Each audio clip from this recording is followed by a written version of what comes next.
হজ যাত্রার নবম দিনে ৩টি ফ্লাইটে ১,২২০ হজ যাত্রী সৌদি আরবের উদ্দেশ্যে রওনা হবেন। এ নিয়ে বিস্তারিত জানাতে রাজধানীর আশকোনা হজ ক্যাম্প থেকে যুক্ত হচ্ছেন সহকর্মী শাহরিয়ার জামান পুলক। সব ফ্লাইট নির্ধারিত সময়ে ছাড়ছে কিনা এবং সেখানকার ব্যবস্থাপনা কেমন দেখছেন?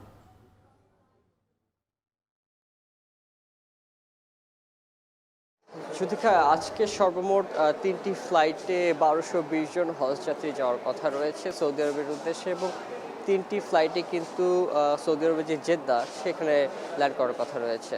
এবং এখনও পর্যন্ত রাত 2:20 পর আসলে কোনো ফ্লাইট ছেড়ে যায়নি। রাত 2:20 যে ফ্লাইটটি চলে গেছে সেটি বিমান বাংলাদেশ এয়ারলাইন্সের একটি ফ্লাইট, যেটি বলছিলাম যে জেদ্দার উদ্দেশ্যে রওনা দিয়েছিল, এবং সেটি পৌঁছে গেছে সর্বমোট 417 জন যাত্রী নিয়ে। এবং এখন যে যাত্রীদের ইমিগ্রেশন চলছে, যে লাইটটি আমরা দেখতে পাচ্ছি সেটি আসলে সৌদি এয়ারলাইন্সের, এটিও জেদ্দার উদ্দেশ্যে ছেড়ে যাবে, তবে সেটি দুপুর 3:40।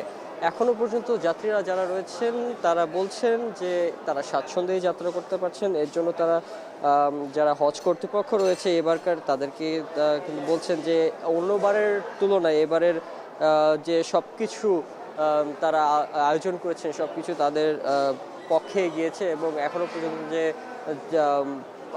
বিভিন্ন ধরনের যে বিড়ম্বনা এর আগেও পড়তে হয়েছিল সেগুলোতে আসলে এখনো পড়ে নেই। তবে কিছু কিছু জায়গায় হয়তো তাদের আক্ষেপ রয়ে গেছে, সেগুলো আসলে উতরে তারা, যেহেতু আল্লাহ পাকের দরবারে তারা যাচ্ছেন, সেজন্য সেগুলো আসলে, যেমন গরমের বিষয়টি তারা উল্লেখ করছিলেন, এখানে পর্যাপ্ত যে এয়ার সার্কুলেশনের ব্যবস্থা সেটি নেই। তবে একটু তারা বলছেন যে এই ধরনের সমস্যা আসলে হজ যাত্রায় অনেক সময় হয়ে থাকে। তারা এই ধরনের সমস্যাগুলো উতরে আসলে আল্লাহর দরবারে যেতে চাচ্ছেন।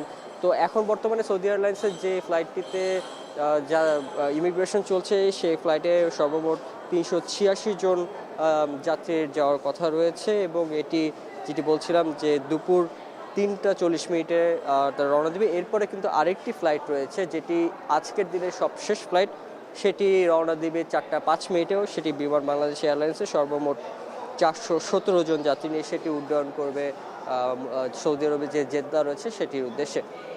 তবে জানিয়ে রাখি যে এখনও পর্যন্ত এই যে ভিতরে যে রোভার স্কাউটস থেকে শুরু করে বিভিন্ন ধরনের যে প্রতিষ্ঠানগুলো আসলে হজ যাত্রীদের সেবা দিয়ে যাচ্ছে, সেই প্রতিষ্ঠানগুলোর জন্য কিন্তু অনেকটাই বলা চলে যে হজ যাত্রীরা নির্বিঘ্নে এবার যাত্রা করতে পারছেন।